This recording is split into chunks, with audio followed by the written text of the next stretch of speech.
Nakasulat sa Levitico 11 ang mga pagkain at mga pinagbawal ng Diyos. Kasama dito ang baboy na ipinagbawal na kainin. Bakit ba ipinagbawal ng Diyos na kainin ang baboy? Ganito po ating mabasa sa Levitico 11, versikulo 7 hanggang 8. Ang baboy biyak na ang kuko, ngunit hindi naman ngumunguya ng pagkain mula sa sikmura, kaya hindi ito dapat kainin.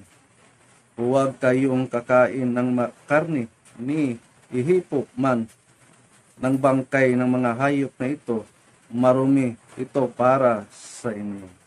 Maliwanag ang sinasabi ng Biblia, ang baboy biyak nga ang kuko, ngunit hindi naman ngumunguya ng pagkain mula sa sikmura, kaya hindi ito dapat kainin. At tinawag niya itong marumi. Maliwanag ang sinasabi ng Biblia, ang baboy ay marumi at hindi dapat kainin. Ano ba ang mangyayari sa mga taong kumakain sa mga pinagbawal ng Diyos? Ganito rin ang ating mabasa sa Isaiah 66, verse 15 hanggang 17. Ganito ang nakasulat. Sapagkat narito ang Panginoon ay darating na may apoy at ang kaniyang mga karo ay magiging parang ipo-ipo upang igawad ang kaniyang galit na may kapusukan at ang kaniyang saway na may mingas na apoy. 16.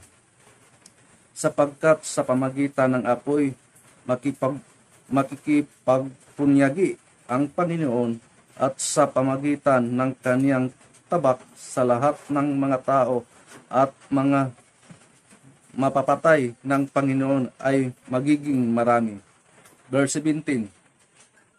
Silang nangagpakabanal at nagpapakalinis na nagsisiparoon sa mga halaman sa likuran ng isa sa gitna ng nagsisikain ng laman ng baboy at ng kasuklam-suklam at ng